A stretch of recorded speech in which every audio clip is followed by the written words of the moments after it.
الرحمن الرحیم نحمدہ و نصلی علی رسول الکریم ربنا آتنا فی الدنیا حسنہ وفی الآخرۃ حسنہ وقنا عذاب النار اللہم اہدنی وسددنی۔ سورہ یونس شروع ہو رہا ہے۔ سورہ یونس کے نام کی وجہ یہ ہے کہ اسی سورہ میں حضرت یونس علیہ السلام کا ذکر بھی ہے، اسی مناسبت سے بطور علامت اس سورہ کا نام سورہ یونس ہے۔ اس کے مضامین کا خلاصہ یوں کہہ سکتے ہیں کہ عقائد کی دلائل ثابت کیے گئے ہیں، عقائد یعنی عقیدہ توحید، عقیدہ آخرت، اس کو دلائل ثابت کیے گئے ہیں، اور ان پہ جو کچھ اعتراضات وغیرہ تھے ان کے اعتراضات اشکالات کے جوابات دیے گئے ہیں، اور ساتھ ساتھ رسول اللہ صلی اللہ علیہ وسلم کی رسالت کی گواہی دی گئی، یعنی ان کی دلیل دی گئی ہے، اور رسول اللہ کو تسلی بھی دی گئی کہ پچھلے انبیاء کرام نوح علیہ السلام، موسیٰ علیہ السلام کے حالات بیان کیے گئے اور ان کے حالات سے تسلی دی گئی ہے۔ سورہ یونس میں اس کے شروع میں ہی جو ہے یہ بتا دیا گیا کہ اعمال کی ترغیب ہے کہ جو لوگ اچھا کرنے والے ہیں، نیکی کرنے والے ہیں، ان کے لیے بشارت ہے، اور ساتھ ساتھ بھی جو ہے پھر اللہ پاک نے یہ دلائل شروع کر دیے ہیں کہ اللہ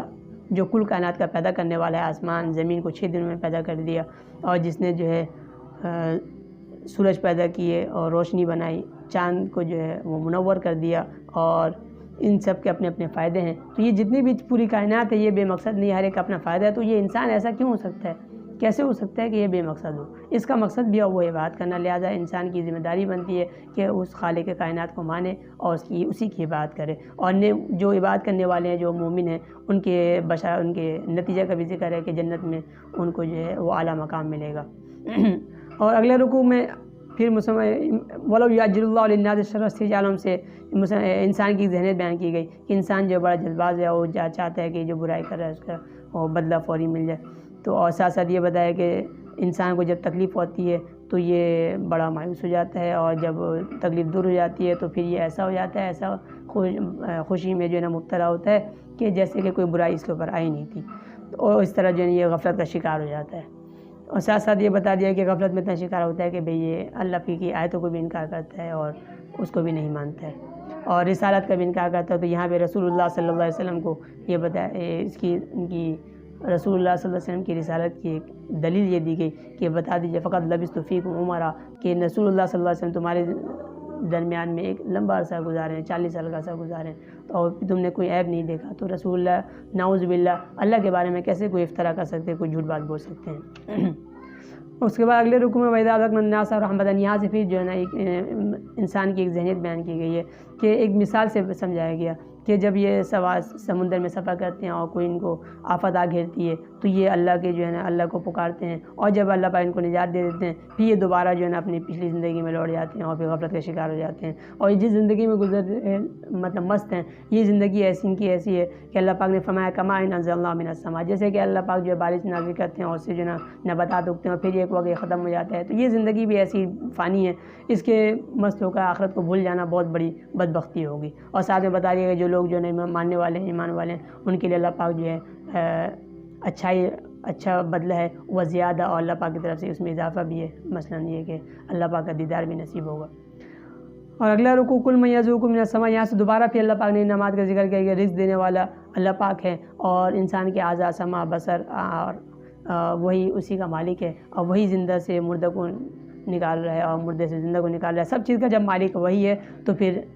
انسان کو چاہیے کہ اسی کی بات کرے اور اس کے ساتھ کسی کو شریک نہ کرے، کیونکہ جس کو اور کو بت کو غیر اللہ کو جو شریک مانا جاتا ہے یا ان کو خدا مانا جاتا ہے، یہ کچھ پیدا کرنے والے نہیں ہیں۔ اور یہ جو قرآن ہے، جو یہ قرآن دین کی دعوت دے رہا ہے، یہ کتاب اللہ جو ہے یہ اللہ ہی کی کتاب ہے قرآن پاک۔ اس میں لوگ اگر یہ کہتے ہیں کہ یہ اللہ رسول اللہ نعوذ باللہ انہوں نے اپنی طرف سے گڑھ لیا ہے، تو ایک چیلنج دیتا ہے قرآن، قل فأتوا بسورۃ مثلہ، اس جیسی کوئی صورت بنا کے لے آؤ، اگر یہ بشر کا کلام ہوگا تو اس جیسے تم بھی بنا سکتے ہو، لیکن اس چیلنج کو کسی نے قبول نہیں کیا اور کوئی اس کو پورا نہیں کر سکا۔ بہرحال اگلی رکوع میں وَإِن كَذَّبُوكَ، یہاں سے بتا دیا گیا کہ ان دلائل کو دیکھنے کے باوجود اگر یہ انکار کر رہے ہیں تو رسول اللہ کو تسلی ہے کہ آپ اس پہ جو ہے نا وہ غمگین نہ ہوں، کہ کہہ دیجئے لی عملی ولکم عملکم، ہر ایک جو ہے نا عمل کا بدلہ ہر ایک کو ملے گا۔ اور ساتھ میں پھر ان کا ذکر ہے کہ اعمال حشر میں جو ہے اللہ پاک ان سب کو جمع کریں گے، اور اس وقت جو ہے بڑا افسوس ہوگا، اور ہر ایک رسول میں ہر ایک امت میں اللہ پاک نے رسول بھیجا ہے اور ہر ایک کا حشر جو ہے اللہ پاک وہ قیامت کے دن سب کو جمع کریں گے اور سب کا فیصلہ ہو جائے گا۔ بہرحال یہ ایک تسلی ہے۔ اس کے بعد اگلے رکوع میں وَيَسْتَنبِئُونَ کا حق ہو سے پھر یہاں سے دوبارہ یہ بتا دیا گیا کہ یہ لوگ جو ہے وہ قیامت کا انکار کر رہے ہیں تو قیامت میں جو ہے نا ان کو بڑا افسوس ہوگا، اور یہ جو قرآن ہے جس کا یہ لوگ مانتے نہیں ہیں، یہ ایک نصیحت ہے، اور قرآن جو ہے وہ شفا بھی ہے، تو اس سے نصیحت حاصل کرنی چاہیے اور یہ شفا بھی ہے، اور قرآن کے جو احکام ہے جس کو اللہ نے حلال کیا حرام کیا اسی کو جو ہے نا ماننے چاہیے، اور اپنی طرف سے کوئی چیز حلال نہیں کرنا چاہیے۔ تو یہ قرآن پاک کی ترغیب ہے، لیکن اکثر لوگ جو ہے وہ ناشکر ہیں اور شکر نہیں کرتے ہیں۔ اگلے رکوع وما تکون فی شأن سے یہ بتا دیا گیا کہ اللہ جس طرح قادر ہے، اللہ پاک کی علم بھی جو ہے نا وہ محیط ہے، اور اللہ ہر چھوٹی چھوٹی اور بڑی بڑی چیز کو جانتا ہے، ہر حال کو اللہ جانتا ہے، لہٰذا کوئی چیز سے چھپ نہیں سکتا۔ اب یہ لوگ جو انکار کر رہے ہیں تو یہ اللہ کی گرفت میں ہوں گے، اور جو مومن ہیں وہ جو ماننے والے ہیں ان میں سے اولیاء اللہ بھی ہوتے ہیں جو اللہ کے مخصوص بندے ہیں، ان کی صفات کا ذکر ہے، لا خوف علیہم ولا هم يحزنون، ان میں نہ غم ہوگا نہ ان کو کوئی خوف ہوگا، اور ان کی خاص صفات یہ ہے کہ یہ ایمان والے ہوتے ہیں، تقوی اختیار کرنے والے ہوتے ہیں۔ اللہ ہمیں بھی ان میں شامل فرما دیں۔ اور ان کے مقابلے میں جو کافر لوگ ہیں جو بری باتیں اعتراضات کر رہے ہوتے ہیں تو آپ جو ان سے غمگین نہ ہوں، اور یہاں تک کہ انہوں نے یہ کہہ دیا کہ نعوذ باللہ اللہ پاک کا جو ہے نا بیٹا ہے، تو اللہ پاک نے فرمایا سبحانہ، وہ ذات سے پاک ہے، هو الغنی، اس کو کسی کا بھی محتاج نہیں ہے۔ اور یہ ساری چیزوں کی وجہ کیا ہوتی ہے؟ دنیا پرستی ہوتی ہے، تو اللہ نے فرما دیا متاع فی الدنیا، یہ دنیا کی چیزیں تو چند دن کی ہے، اس کے بعد جو ہے ان کو دردناک عذاب ملے گا۔ وَاتْلُ عَلَيْهِمْ نَبَأَ نوح سے یہاں سے پھر رسول اللہ صلی اللہ علیہ وسلم کو پھر تسلیہ کا ذکر ہے کہ نوح علیہ السلام کو آپ دیکھ لیجئے، نوح علیہ السلام نے بھی اپنے قوم میں دعوت دی اور انہوں نے جو ہے نا اس کا انکار کیا، اس کے قوم نے، تو نوح علیہ السلام نے فعلی اللہ توکلت، تو نوح علیہ السلام نے اللہ پر توکل کیا۔ تو یہ تلقین ہے کہ ان کے مقابلے میں تقوی و توکل کے ذریعے سے انسان کامیاب ہو سکتا ہے۔ اور ساتھ ساتھ جو ہے نا پھر موسیٰ علیہ السلام کا بھی ذکر بھی ہے کہ موسیٰ علیہ السلام و ہارون علیہ السلام بھی یہ بھی آئے تھے، فرعون کو انہوں نے دعوت دی لیکن اس نے دعوت قبول کرنے کے بجائے مقابلے میں آ گیا اور جادوگروں کو جمع کیا اور انبیاء کے مقابلے میں آ گیا۔ بہرحال اللہ پاک نے حق کو حق ثابت کر دیا اور موسیٰ علیہ السلام کو فتح ہوئی اس مقابلے میں بھی۔ اس کے بعد اگلا رکوع فما آمن لموسیٰ، یہاں سے بتا دیا گیا موسیٰ علیہ السلام نے محنت کی لیکن ان کے قوم میں سے چند لوگ ایمان لے کر آئیں اور وہ بھی جو ہے نا فرعون سے ڈر رہے تھے، تو فرعون جو ہے چونکہ بتایا گیا پھر ان فرعون لعالم، بڑا شرکست تھا اور بڑا طاقتور تھا، تو ان کے مقابلے میں اب یہ چھوٹے سے چند لوگ ہیں اور اس کے مقابلے میں ایک بڑی جماعت یعنی فرعون یہ ٹکر میں تھے۔ تو اب اس کا حل کیا تھا؟ تو موسیٰ علیہ السلام نے اپنے قوم کو کہا اگر تم اللہ پر ایمان لاتے ہو فعلیہ توکلوا، اللہ پر توکل کرو، اور ساتھ ساتھ بتا دیا انہوں نے اللہ پر توکل کیا اور یہ دعا مانگی ربنا لا تجعلنا فتنة للقوم الظالمین، تو یہ دعا اور توکل کے ذریعے سے اللہ پاک نے انہیں نجات دی اور فرعون جو ہے نا وہ غرق ہوا، اور یہاں تک کہ اس کے آخری وقت کا ذکر ہے کہ آخری وقت میں وہ ایمان جو ہے لا رہا تھا، اور جب اس وقت میں کہ آمنت انہ لا الہ الا الذی آمنت بہ بنو اسرائیل، اس وقت پھر اللہ پاک نے کہا الآن وقد عصیت قبل، یہ آخری وقت میں تو ایمان لا رہا ہے، اس وقت قابل قبول نہیں ہے۔ بہرحال اس کے بعد اگلا رکوع وَلَقَدْ بَوَّأْنَا بَنِي إِسْرَائِيلَ، پھر جو ہے نا بنی اسرائیل کی نعمتوں کا ذکر ہے کہ اللہ پاک نے جب یہ ان کو نجات دی اور پھر ٹھکانہ دیا، تو جب ان کو نعمتیں ملی اس کے بعد پھر انہوں نے جو اختلاف شروع کر دیا اور جو ہے نا یہ مختلف اختلاف کرنے شروع کر دیے، اور ساتھ ساتھ بتا دیا گیا کہ بھائی یہ لوگ جو ہے